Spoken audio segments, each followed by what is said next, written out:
We have a city to burn.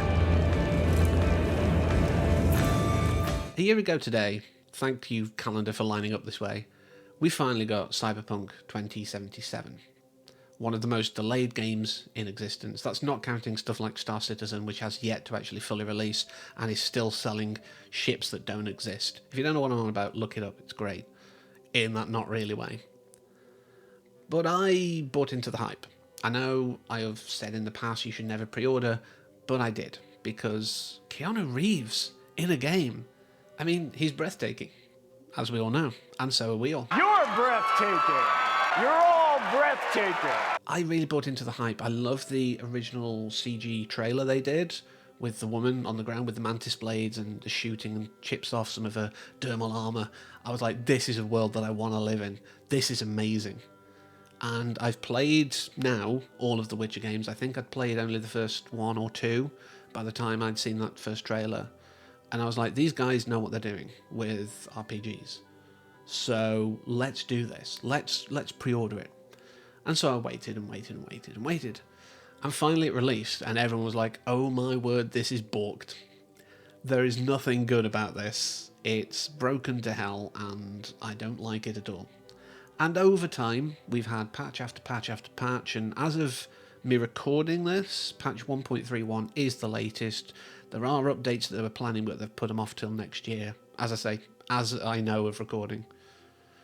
But I played it on 1.31, and I was okay with it. I enjoyed it. I mean, I didn't try playing it before. I'd got it installed for ages, but it was one of those I'll get to at some point. I was playing games that came along in the interim, and I was like, that's my treat to myself once I've cleared these. So I finally did manage to clear them and get around to it, like I say, and yeah, I did have bugs. I'm just going to say that outright. I did have bugs aplenty. There were cloth simulations that went a bit wonky. There were people who were stretching and twitching out to infinity. The road sometimes didn't feel like it was actually under me, and sometimes I was halfway through the road, and sometimes NPCs were halfway through the road. There were crowds that all seemed to be made of almost the same person. There was actually one situation where there was a massive crowd, but it was all this one guy in a silver jacket. It creeped me out in so many ways. I was like, that's an existential nightmare I did not need right now. But I completed it. I have completed it. I have played through at least the Nomad one. I always say in these kind of things where you've got multiple choices, I'll do one run, one style. That's me. And I went the Nomad playthrough not because I've heard anything about it or anything like that, but because that was the one that appealed to me. I was like, I can roleplay into that fine. As someone who loves freedom, yes, please. Like I say, I enjoyed it despite the bugs. I mean, I did get the one where you're meant to get your car back, and apparently that's meant to be Alana Pierce, a sort of famous YouTuber I'm not really that familiar with, I'll admit. But she's meant to come in and talk about it and stuff like that, but I didn't see that, so I had to get a mod that allowed me to just clear the quest, basically, make sure it was cleared out of my my log. But aside from that, I didn't really have many game-breaking bugs, and I think I'm in a blessed minority for that. But like I say, I enjoyed it for what it was. I like what it was trying to do, and I do think that people were quite harsh to CD Projekt Red. Apparently that's the proper way to say that. And there's going to be Polish people who are going to pick up my pronunciation, but that's as good as I can do. But people are very quick to judge on this because it's a pretty big map with a dynamic crowd system. There's various little things going on in various parts of the map. There's a bunch of handwritten quests that are all over the place, and there's all these systems that are pulling against each other. And people, rag on Bethesda for the same reason. But when you're creating a massive open world with a bunch of different systems that all have to play nicely with each other, then you've got amazing graphical technology like ray tracing, which I had available and it looked great. I loved it when it worked. There were moments where things went a bit wonky, but again, all of these systems, though, stacked on each other, it's a house of cards in many ways.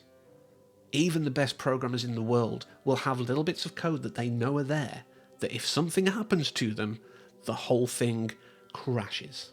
And I'm going to tip my hat here to the programmers, because I only got a few little bugs and nothing that really, really, really broke the game in a horrific way.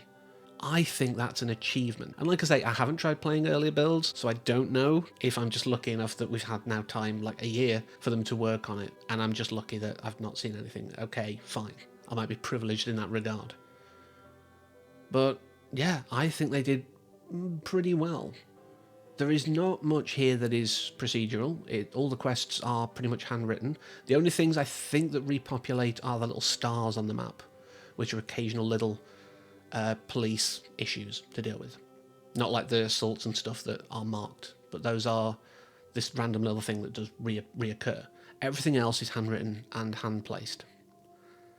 I respect it.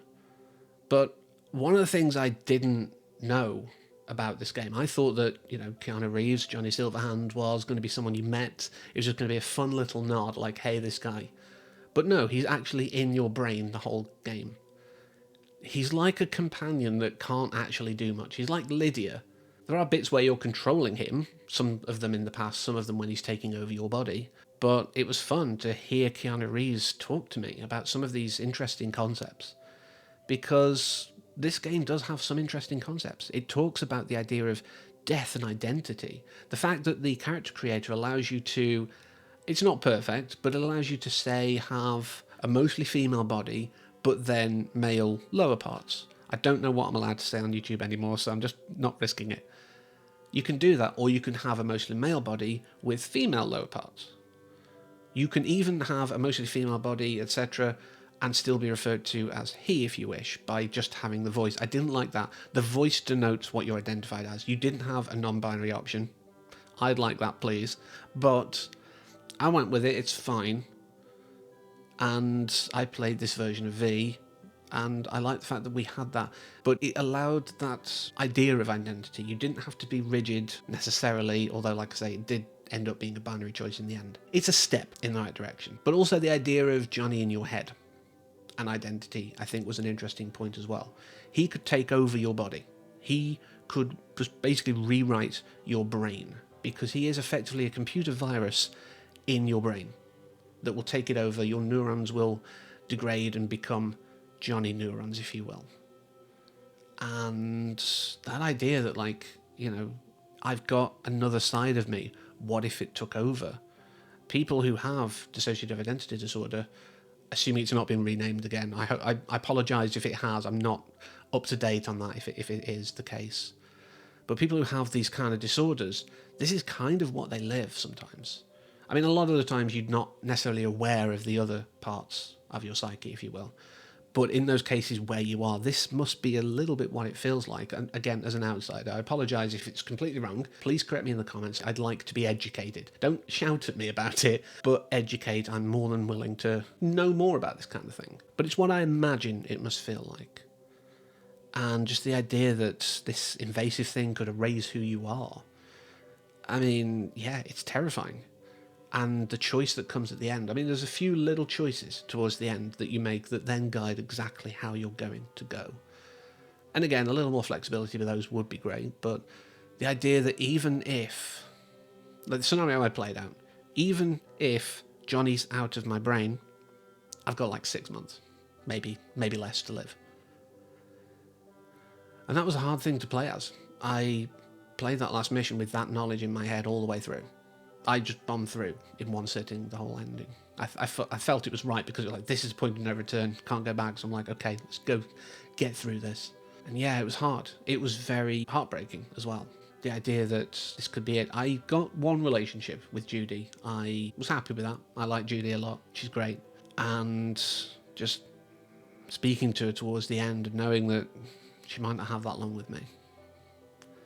And there was a moment where he sort of, oh, someone's here who wants to see you. And I was like, is it Judy? And I was so excited. I bought into this world. I really bought into this world. But it also gave us interesting ideas of death. Like, what are we? Are we an engram? Are we, part of our brain written in code? Are we a soul? Are we the body that we inhabit? Because the digital version of Johnny is very much like Johnny. People knew, Rogue knew, when Johnny was at the wheel. People knew the difference. So clearly enough of Johnny was there. And when you're talking to him in these cyberscapes, he's like a normal human. He's like a normal person talking to you.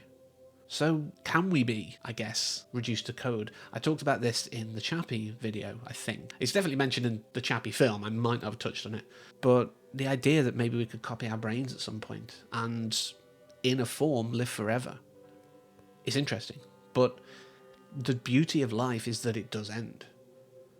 And whilst I was sad about the whole I might have 6 months left, it felt okay. I'd lived a very good life. I'd done a lot here in Night City. And I did my usual thing like I do with these big, expansive games. I'll start sort of doing some side stuff and having fun with that. Then I'll go back to the main plot for a bit. But then I might get a bit of, more time going out. But when I was like, okay, I'm at the point now that this is going to be endgame territory, I started just trying to clean up a bunch of stuff on the map. And I just gave up with it because it just felt like I was treading water before the end. It didn't feel like I was making progress and maybe getting stronger for the end. No, I was just putting that ending off. And this isn't a thing against anyone really who makes these kind of games. It's me. I know the problem is with me. When I've got 1,000 tasks to do, but I've got one that could end everything, I'm like, okay, let's just do that one.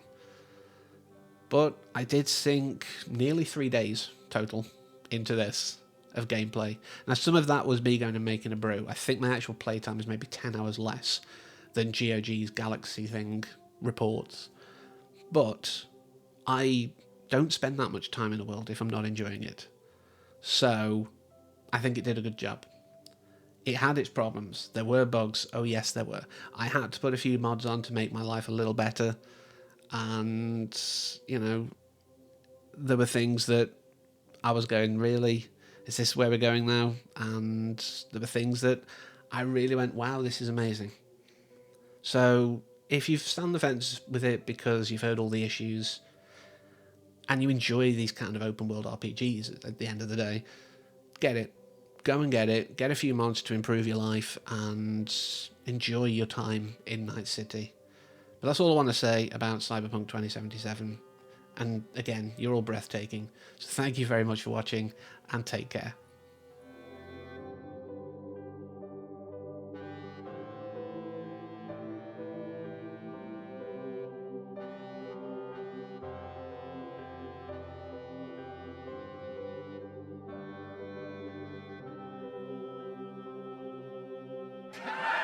You're breathtaking.